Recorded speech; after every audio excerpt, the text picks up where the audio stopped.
Hey everyone, it's Lisa from the blog farmhouseonboone.com, and today I'm going to be sharing our farmhouse pantry makeover reveal with you.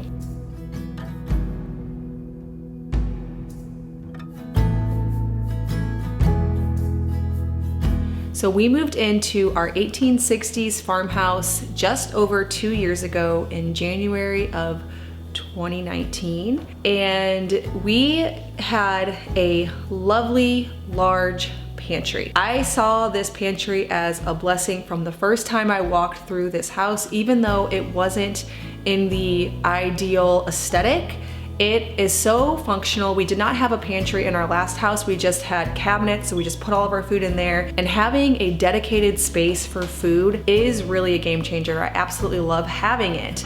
But I always had it on our plans to make over this room. The first reason is that we didn't really want to put a door on here. Now, we thought about putting a door on this pantry, but by leaving it open, it gives us the ability to move in and out of it constantly as we need to throughout the day with all of the things I need to access for my kitchen. And making it beautiful allows it to be an extension of the kitchen. I really love sight lines in my house. I love it whenever you look through an area and you see these coordinating colors and themes and style. And that is what I get with this pantry. So when I'm standing at the refrigerator, looking out into the fireplace and into the dining room, this color really brings together what I see, and I'm really happy that it's done. So let's talk a little bit about what we actually did in here. So this room, although large and the ability for it, or the potential for it to have a lot of storage, did not actually have optimal storage. One of the things that I really wanted to add was cabinets along the base. Now, I knew that we'd have to get really shallow cabinets in order for us to still be able to walk into the pantry. So the only option, after looking a lot of different places, was to hire a cabinet maker, the same person that we hired for the cabinets in our farmhouse in-kitchen office, and then just also our kitchen cabinets made these cabinets for us. Now, they had to be really shallow for us to be able to still walk in, but actually, surprisingly, I was a little bit worried about putting them in here. They actually make the pantry feel a lot larger. I've had several people walk in and say, is it bigger than it was before? Which is interesting because you would feel like it would actually make it feel super small. But for some reason, it gives the illusion that there's a whole bunch of space behind the cabinet doors, where before you just saw a vast empty area. And then it just allows us to store some things. So in these bottom cabinets, I store small, ugly appliances that we like to use a lot, but just aren't aesthetically beautiful. So the Instant Pot, our French press, which now that we have an espresso machine, we only use when we have guests over, our coffee grinder, blender, waffle iron, things like that are stored in these lower cabinets. They actually aren't even completely full. In this kitchen, we have more storage space than even items that we need to store. So that is actually really awesome. There are a few just empty cabinets and drawers, which I actually really like, and you're able to know where everything is. Now, for the shelves in here, before we had wire shelving, it's just what the previous owners had in here. And again, they were nice. We could store so many things, but they were a little bit difficult with how far apart the wire was, that some things just didn't sit very well, so things would fall down. I really wanted nice, sturdy wooden shelves. I picked out some ornate brackets. I believe they were from Lowe's, and we had to special order them because I didn't have as many as we needed at the time. So here's how they look from the entrance. I have an apron hanging here. They're really sturdy, hefty. I love how substantial they feel. And we ended up not putting a shelf on the back wall where the copper pots are, which I'll get to in a minute. The reason for that is we have these doors. There was a very interesting shelf built over our basement stairs. They just carved out a little area over the basement stairs and made some extra shelving. We originally thought we'll just take the doors off. They were really ugly. They had a white fabric backing. The red paint was peeling off the doors. But whenever we took off the doors, we realized that it was just an odd looking space. It just looks very vast and open. It didn't have like a nice open shelving type of look. And so we decided to cover them back up. So Luke took the doors and added some beadboard to the back of them And now they actually look really, really nice. I can't believe how much nicer they look. And they cover up an area where we keep things that just aren't very presentable, where you just can shove canned goods like pasta sauce, canned pumpkin, salmon, or smoothie add-ins, supplements, things like that can all be easily fit and categorized in that area, and it's actually really accessible. I just walk in and open it, and there it is. So that's why we didn't want that back shelf, because in the previous arrangement of this pantry, you couldn't open the left door all of the way because it was blocked by a shelf, and that really drove me nuts. I hate whenever you just can't access things fully. It's very frustrating. So we went without the extra shelf and just have a nice door that actually opens. Now for the doors, we also swapped out the gold hinges and added these exposed hinges that I found from House of Antique Hardware. I was going to put them on the cabinet doors. They ended up looking fine, and I realized we needed hinges for this, so we ended up doing that here. On the back wall, I decided to get a copper pot rack and a few copper pots. I found them from a seller on Etsy. They're made in the USA. I will leave a link down below. I really love them. I've only actually used the saucepan so far. I haven't used all of them, and I want to, because I do like the patina they start to get as you use them, and it was really nice to use. Now going back, I would probably order more saucepans and less of the more shallow pans, just because I find that I actually use it a lot more. I'm not exactly sure what I'm gonna use the other ones for. But I, again, really wanted this pantry to be both functional and beautiful so that it can be wide open and just a pretty extension of the kitchen. In keeping with that, I also brought in a hanging peg rack where I hang our broom and dustpan. I found the dustpan, I believe, at Bed Bath & Beyond online. And then the broom was handmade, again, from an Etsy seller. I will leave all the links down in the description box below if you want to get something similar.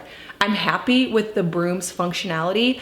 There are times in my house, in my kitchen, where I think, okay, I'm gonna do something that's both beautiful and functional, and then I don't like it as much as the old junky broom that was ugly. But this one actually is very sturdy and can sweep up a huge mess, and I really love it. So we actually did retire the other brooms and just have this one now. I also hung a few linen bags and the fly swatter. So functional things, but that are presentable. Whenever you have the choice to buy something that's both functional and presentable, it really makes sense, because then you can still have a beautiful space where everything's accessible. I also obviously hung an apron, which I wear daily. And then we did some storage on the shelves with baskets and jars.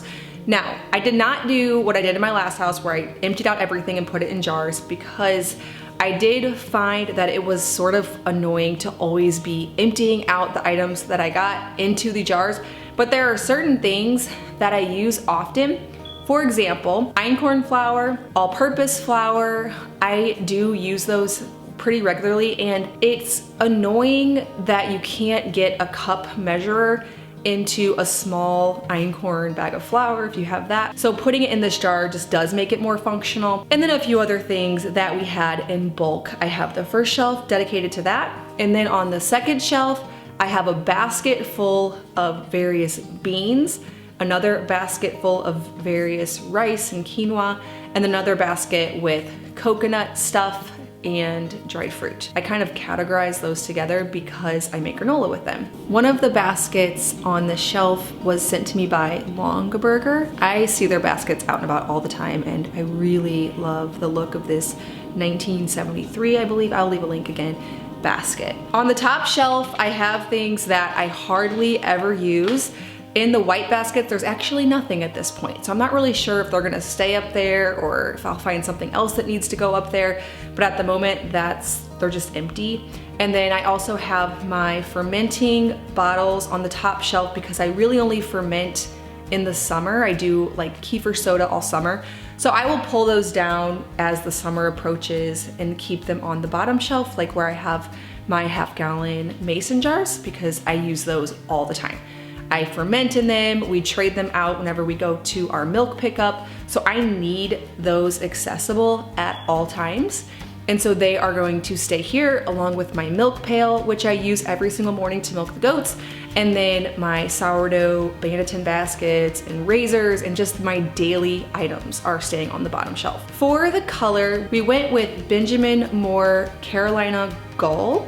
I had them do a Faro and Ball color match at the local store that we have here, and I really love it. I actually want to go in with the same color in the living room. It's the perfect greenish blue for me anyway. I love green, but I also love blue. And so of course I was attracted to a color that reads kind of greenish blue. I've had half the people that walk in this pantry say, oh, I love the blue. Half the people say, oh, I love the green. So I think it's green, but it's definitely been perceived both ways. Now on the back wall, after I hung my pot rack, just this morning actually, I was like, wait a minute, this needs a picture or some plates. I might find some plates to go up here, but for now, I bought a vintage print of peaches, framed it and added it in there, and I actually really like it. I might swap it, I might do some plates, but for now, I just wanted to get the feel of something above those copper pots, and this definitely fills the space nicely. For the hardware on the cabinet doors, I went with the exact same latches that I have in my mudroom, in my office, in my kitchen. I just use them everywhere. They're very inexpensive from Van Dyke's Restorers. I think they're like, gosh, they're just a couple bucks a piece. So I put those on the doors and I really like how they're turning out. The tile came from Lowe's.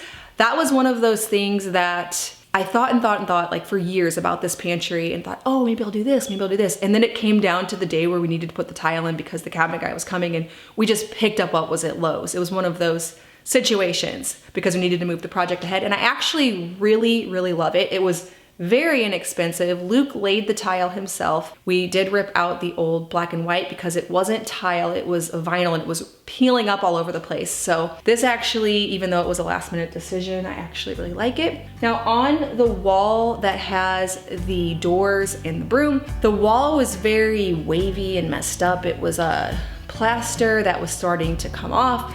And a lot of times, at least our strategy in an old house, is to rip into things as little as possible. If you can cover it with some beadboard, it just is a lot easier. You don't have to open that can of worms. So we did just added some beadboard that we had out in the barn and a little piece of trim at the top, painted it all to match. There was already beadboard on the opposite wall just from before. That's just what's been in here forever. And it actually looks really nice. I like the little pop of beadboard here on the doors, on this wall. It all kind of flows because it's all merged together with the green color. When they converted this to a pantry, someone went and got just some really tiny trim. We swapped out some larger, more appropriate trim that matches the rest of the house that we found at a salvage antique shop. Now this pantry was actually a stairway before. So we don't know exactly how it all worked, but there was a separate entrance where the bathroom was. That was a porch and entrance. It was converted to a bathroom, and then there was stairs going this way into our bedroom. So we ripped out, I don't know if you remember back in our kitchen reveal about a year ago, we ripped out the underside of the stairs right here, which helped us to know that that's what this was, and the floor's patched upstairs. So it's very obvious that this had been a stairway that they at some point converted to a pantry. Very happy they did. We don't need two stairways. We do need a pantry. So I'm really happy with how this turned out. I think that it really gives a beautiful sightline through the kitchen. It gives me a space to decorate with. I dream of in the summer picking berries and canning it and setting it all out on the shelves, things like that.